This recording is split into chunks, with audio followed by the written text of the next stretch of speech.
We're in this world now where, the true bullies are all on the left, including Hillary. Doug Giles, at Doug_Giles. It's only through your show, your Clash Daily, other sources for news, would you even get that kind of intel?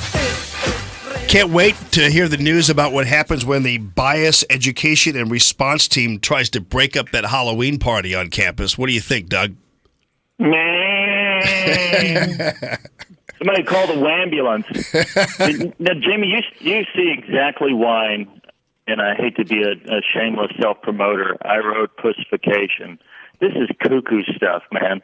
In my day, if somebody was to say, I'm being triggered or I need some emergency, whatever you just said, response team to come help me because I just got triggered, we would laugh them out of the schoolyard. It's disgusting. Jamie, I don't know how we're going to reverse this mess, but it looks like it is permanently ensconced in our culture. The only thing that parents can do is OMG when kids start doing that kind of ludicrous stuff around their children. Just stay there and look at them and use them as an example and point at them and laugh, Jimmy. Yeah, I'm telling you, it's and this is all about Halloween costumes. It was entitled Halloween Costume Choices, and by the way, much to my happiness, on my Twitter feed, a lot of the folks, when I talked about this earlier, they hashtagged pussification. So your book is catching on. Rock and roll, man. Rock and roll. Hey, speaking of Halloween, check this out. I don't know if you guys have already reported on your show, but the polls are out there, and Byron York is telling us that we shouldn't even bother to vote because Hillary's got it sewed up, and so's Megyn Kelly, and Anderson Prancing Cooper, he's telling us Hillary's won. But check this out. Hillary may be leading Donald in some of those wonky polls, but there's another predictor of presidential elections, Jamie, that should have her scared. Do you know what it is? What is that? Jamie, it's according to two Halloween custom retailers, Trump masks have been outselling Clinton masks across the country, and Halloween masks have long been the predictor of presidential election. And one index shows that the candidate with the highest mask sales has won the election since 1980, brother. Wow. That's interesting. So, and I guess they think that maybe because that might be a situation where they think that Trump is more scary, but the history has not shown us that. In fact, no. The Hillary mask, I think didn't they put them with the clown masks too? So that's so it can be reversible. You can switch it out, and it becomes a clown mask when you turn it inside out. It's fantastic. Yeah, and an old butt mask, too. But data from Savers Value Village shows that Trump masks are currently outselling Clinton masks by 7 percentage points. Spirit Halloween shows a similar lead with Trump 55% to Clinton's 45%. Is this the tale of the mask, Jamie? That's the big question for your listeners this morning. Oh, I'd say. Hey, by the way, when we look at these videos, have you seen the videos? By now, probably the Project Veritas videos. And it's interesting that the Clinton campaign, like, for instance, they're so used to lying, they didn't even think to try to lie their way out of this one. They just fired these guys outright. So is that to confirm the veracity of what they're saying? I believe it is, right? Yeah, absolutely. It's damning. But you know what, Jamie? Hillary could stand nude on the body of the Pope while drinking blood out of the slit throat of a kitten, while yelling aloud the contents of Mein Kampf, and the media would say it's poetic, and nobody would bat an eye. And the thing that disturbs me about that kind of allegiance and that kind of cult-like zombieism is I wish people on the right, not so much in given obedience to bad policies and bad people, but I wish the people on the right would show a little bit more zeal and enthusiasm and consolidate around one Donald Trump, just a fraction of what the left does, and rallying around crooked Hillary. It's disgusting how she can do no wrong. They couldn't care less what she has done in the past and what she will do in the future. They want their whacked-out worldview ensconced in D.C., and they want it now. Yeah, I was just saying earlier how sad it is that Pence has to go out and ask Republicans to support the GOP nominee. It's outrageous. Yeah, look at Obamacare. It's going to go up another 25% in 2017. And still, the never Trumpers are like, "No, I'm not going to move.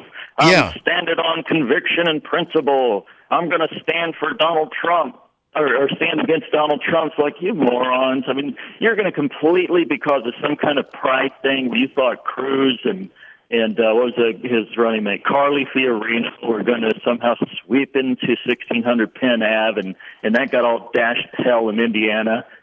And now you're going to sit this one out and hand it to the Hildebeest and her horrendous policies that she's going to enact once she gets into office, if she does. That's just stupid, man. Or vote for Gary Johnson. What's a up, old Jamie? Or Jill Stein. I mean, come on. So it's the consequences couldn't be any more dire for a Hillary presidency. Right, and I know you're not really necessarily a number cruncher, but it's amazing to me to hear the punditry class talk about these down-ballot races and how, like, for instance, in Pennsylvania, Toomey's strategy is to separate himself even more from Donald Trump. I don't know what that guy's thinking, because to me, based on what I've been able to see and the people I talk to, the farther you go away from Trump, the more imperiled your reelection is. Yeah, but that's not what Paul Ryan says, Jamie, so you're wrong. Well, I guess not, but I mean, I had people, and Roy Blunt, thankfully, is on board with Donald Trump, but I had people calling my show and everything else, and they specifically asked me where Roy Blunt stands on Donald Trump, because that'll determine how they're going to vote for him. So it's Toomey's. I don't know if you saw the Trump's Gettysburg Address, but man, that thing was watertight, brother.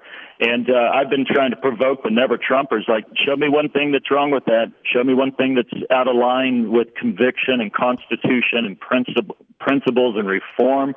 Show me one. Now tell me why you're not going to vote for him. That thing was unbelievable, man. After he got through trouncing all of the naysayers and porn stars that are coming out after they launched their porn website the day before, talk about him groping and him hammering them, saying I'm going to sue them. Then he rolls into that 100-day plan, man. And I'm telling you, I was shouting like a cheerleader, man, pom-poms and everything in miniskirt. Wow. I mean, honestly, and all that came out of that was the lawsuit thing. I mean, it was unbelievable how the media decided that was going to be. And then what happens is, and then Trump is blamed for talking about it because the media reported it. I mean, we are in silly season now. He shouldn't have said that. He should have known the media was only going to report that. It's like, well, wait a minute. Why would the media only report that?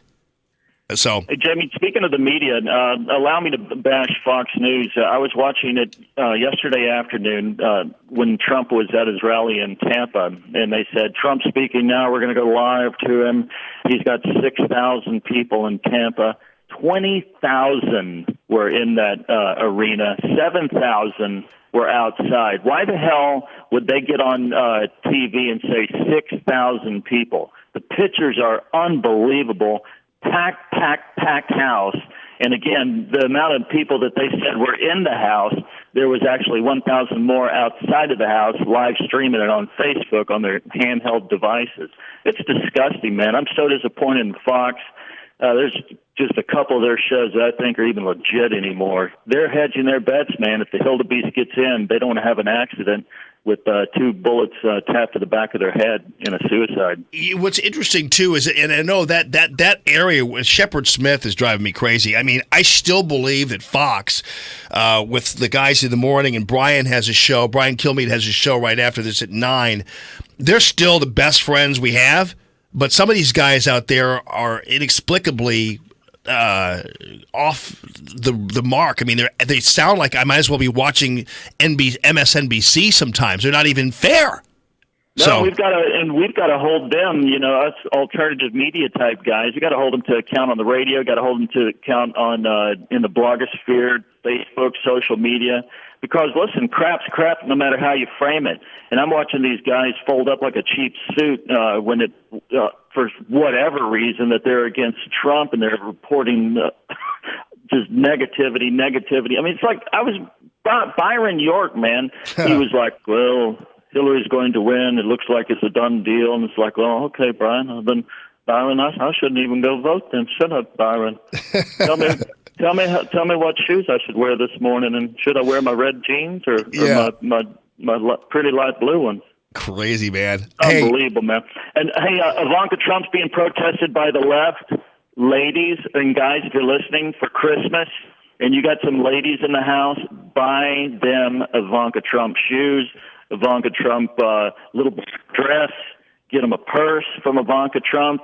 These lardy hackfish on the left, they don't like anything. They want to stomp it out of Macy's, brother. Oh, yeah. Well, I wouldn't even know where to get. Remember that, whatever happened to that one jewelry place? What was the one where Ivanka went and bought something from them, and then they returned? Remember they sent her a note and they returned her money? Or no, they gave her money to some charity or something. I wonder whatever happened to that jewelry outfit. Because they were getting hammered, man. It was good.